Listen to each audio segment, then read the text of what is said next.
நடப்பு ஆண்டில் தமிழக சட்டப்பேரவையின் முதல் கூட்டத்தொடர் இன்று தொடங்கியது.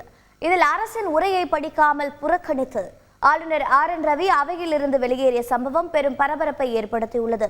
தமிழக அரசியல் வரலாற்றில் முதல் முறையாக நடந்துள்ள இந்த சம்பவம் குறித்து அரசியல் விமர்சகர்களின் கருத்துக்களை கேட்டறிந்தோம். செய்தியாளர்கள் பாஸ்கரன், பிரகாஷ், நிர்மல் வழங்கிய தகவல்கள் இவை.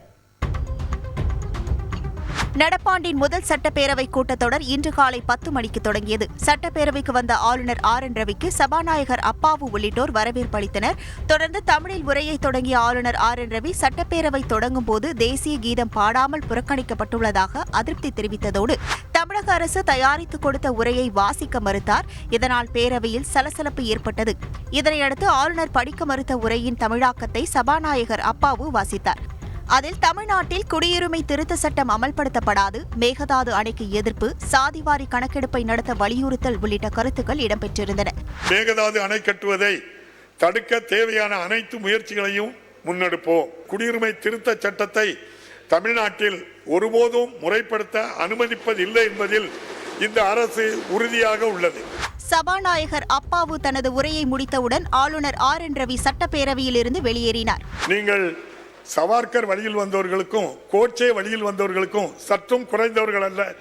மாண்புமிகு பேரவைத் தலைவர்களே, ஜனகணமன தற்போது இந்த ஆண்டிற்கான முதல் கூட்டத்தொடரின் தொடக்கமாக சட்டப்பேரவையில் ஆளுநர் உரையை வாசிக்காத நிலையில் அரசு தயாரித்துக் கொடுத்த உரை மட்டுமே அவை குறிப்பில் இடம்பெற வேண்டும் என அவை முன்னவர் துரைமுருகன் தீர்மானம் கொண்டு வந்தார். ஆளுநர் உரை இந்த மாண்புமிகு மன்றத்திற்கு வழங்கப்பட்டபடியே அவை குறிப்பில் பதிவேற்றம் செய்ய வேண்டும் என்ற தீர்மானத்தை முன்மொழிகிறேன்.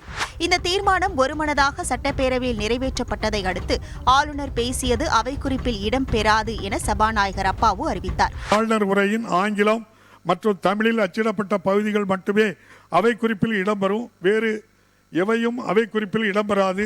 ஆளுநர் உரையை புறக்கணித்தது குறித்து செய்தியாளர்களிடம் பேசிய சபாநாயகர் அப்பாவு, சட்டப்பேரவை தொடங்கும் போது தமிழ்தாய் வாழ்த்தும் நிறைவில் தேசிய கீதமும் இசைப்பதே மரபு என விளக்கமளித்தார். அவருடைய எண்ணம் முதல்ல ஜனகணமன படிக்கணுங்க. நம்ம பேரவை விதிப்படி முதல்ல தமிழ்தாய் வாழ்த்து. நம்ம தமிழ்நாடு முழுதுமே முதல்ல தமிழ்தாய் வாழ்த்து பாடுவோம், நிறைவா ஜனகணமன தேசிய கீதம்.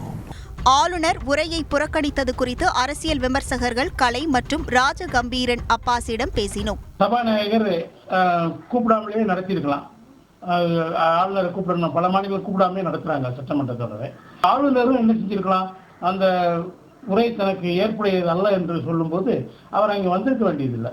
எந்த தேசிய கீதத்தை அவமதிக்கிறீர்கள் என்று சொன்னாரோ அந்த தேசிய கீதம் பாடுவதற்கு முன்பே எழுந்து அவர் சட்டசபையை விட்டு வெளியேறிவிட்டார். மக்கள் பிரதிநிதிகளை, அந்த மக்கள் மாமன்றத்தை, சட்டமன்றத்தை அவமதிக்கிற வேலையை செய்கிறார் என்று சொன்னார். இவரை அழைத்திருக்கவே கூடாது. இந்த நிலையில் தமிழக அரசின் உரையை ஆளுநர் RN ரவி புறக்கணித்தது ஏன் என்பது குறித்து ஆளுநர் மாளிகை விளக்கமளித்துள்ளது. செய்தியாளர் பிரகாஷ் வழங்கும் கூடுதல் தகவல். இன்றைய நிகழ்ச்சியில் தமிழ்நாடு சட்டப்பேரவை சபாநாயகர் அப்பாவு உரையாற்றியதற்கு பிறகு தேசிய கீதம் இசைக்கப்படும் என்று ஆளுநர் RN ரவி எதிர்பார்த்ததாகவும், ஆனால் தேசிய கீதம் இசைக்கப்படுவதற்கு பதிலாக ஆளுநரை விமர்சிக்கக்கூடிய வகையில் சபாநாயகர் அப்பாவு சில வார்த்தைகளை பயன்படுத்தியதாகவும், அதற்கு எதிர்ப்பு தெரிவித்து அவையினுடைய நாகரிகம் கருதி ஆளுநர் RN ரவி சபையிலிருந்து வெளியேறியதாக ஆளுநர் மாளிகை விளக்கம் கொடுத்திருக்கிறது. கல்பனா, செய்திகளை உடனுக்குடன் தெரிந்து கொள்ள உடனே சப்ஸ்கிரைப் பண்ணுங்க.